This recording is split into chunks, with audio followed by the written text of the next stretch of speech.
Hey there, and welcome. You ever get the feeling that the universe is running on some kind of secret code? Well, today we're actually going to crack a piece of it. We're talking about the fundamental address of every single electron out there, using something called quantum numbers. Just think about it for a second. If someone asked for your address, you wouldn't just give them one piece of information, right? No way. You'd probably start big, like what country you're in.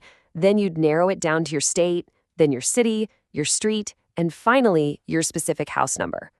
Well, it turns out that's pretty much exactly what scientists do for electrons. To find an electron inside an atom, they use this unique four-part quantum address. And believe me, this address is the secret key to understanding, well, just about everything, from how atoms are built to why the periodic table works the way it does. So here's our plan. We're going to start with the big picture. Then we'll break down all four parts of this address, one by one. The principal, angular, magnetic, and spin numbers. And then we'll put the whole thing together. First things first, you might be wondering, why on earth do we need an address system for something so incredibly tiny? Well, it's because this system is basically the foundation of all of chemistry. It dictates how electrons arrange themselves, which then controls how atoms interact with everything else. And that brings us to one of the most fundamental rules in the entire universe. It's called the Pauli exclusion principle. And all it really says is that no two electrons in an atom can have the exact same four quantum numbers. It's like a universal law of organization. Pretty cool, right? All right, let's dive in and start building this address. The very first part is the principal quantum number, and we just use the letter N for that. Now, you should think of this as the biggest, most general part of the location, like the state or the city you live in. So what is N actually telling us? It describes the main energy shell that the electron is in. You could almost picture it like huge concentric floors in a skyscraper built around the atom's nucleus. So a bigger N value, say 3 or 4, just means the electron is on a higher floor. It's in a larger orbital, and on average, it's a lot farther away from the nucleus, down on the ground floor. So, back to our analogy, N is the state or the city. It doesn't tell you the specific house, not even close, but it narrows down the search to a general area. It's the essential first step to finding our electron. Let's make this real with an example. Take silicon. Its most energetic electrons, the ones on the outside, are all in the third energy level. So for those electrons, the first part of their address is super simple, N equals 3. Boom. Done. Okay, so we've got the city. Now we need to find the street name. This is where the next part of the address comes in, the angular momentum quantum number, or just L. This number gets us a whole lot more specific. While N told us about the size and energy, L tells us the actual shape of the orbital. The specific neighborhood where we're most likely to find that electron. And trust me, not all these electron neighborhoods are shaped the same. And the variety here is just amazing. An s orbital is just a simple sphere, but a p orbital looks more like a dumbbell. And then the d and f orbitals get even more complex, and honestly kind of beautiful, looking like clovers or intricate flowers. These are the different kinds of streets an electron can live on.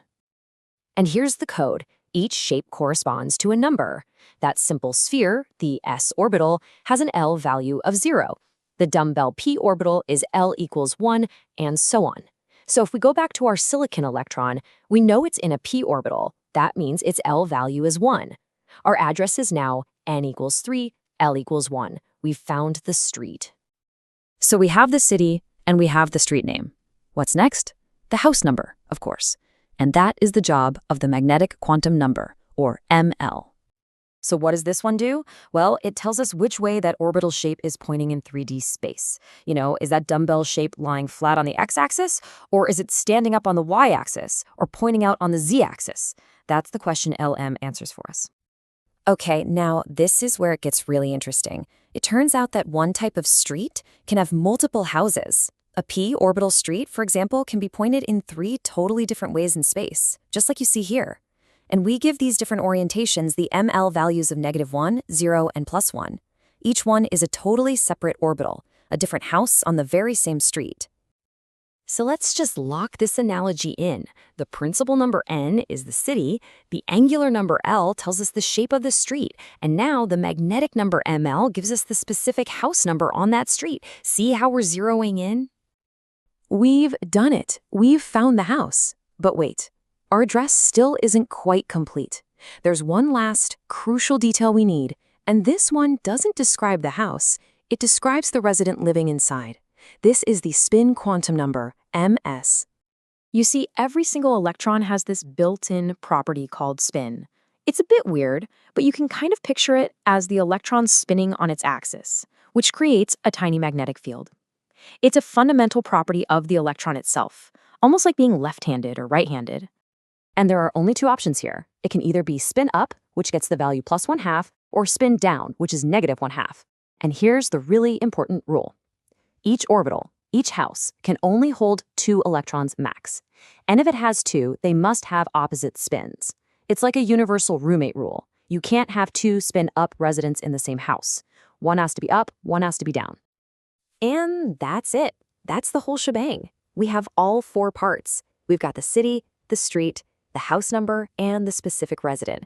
So now let's put it all together and look at the complete picture. So the crucial point here is seeing how these 4 numbers work together like a funnel, just zeroing in on one single electron. We start broad with N, the energy level, our city. We get more specific with L, the orbital shape, our street name. We pinpoint the exact house with ML, the orientation. And finally, MS identifies this specific resident inside.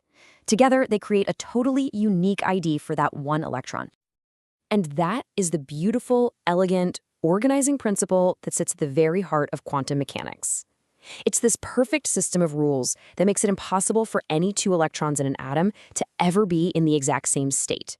It brings this incredible, predictable order to what might otherwise seem like a completely chaotic subatomic world. So, I'll leave you with this to think about. If the entire universe is this meticulously organized at its most basic level, with a unique address for every single electron, what does that imply about the nature of reality itself? To me, it suggests that underneath all the complexity, there's a profound and elegant structure just waiting for us to figure it out.